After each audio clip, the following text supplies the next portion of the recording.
So I'm going to show you how to use dual capture on the iPhone 17 Pro. So dual capture finally allows you to record both the front and the rear facing camera at the same time in the default camera app. So launch the camera and then tap on video, and in video mode, you can see my camera is now in video mode. If you swipe up, you will see the option dual capture.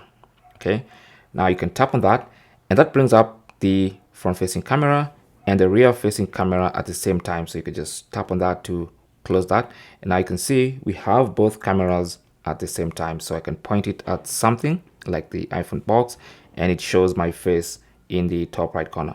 Now using this mode will max out at 4K 30 FPS, but the beauty about it is you can move this to exactly where you want it, and you can even use it in landscape mode. Doesn't really matter, and you can push it exactly where you want it and then record your video. So for instance, I can record this little video clip here and you can see my face as well as whatever it is that I'm recording, and I can tap on stop at any time.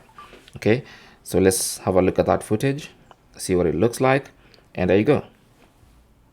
So that's what the footage looks like. Okay, and that is basically how to use dual capture on your iPhone 17 Pro. Thanks for watching. Don't forget to like and subscribe, and good luck.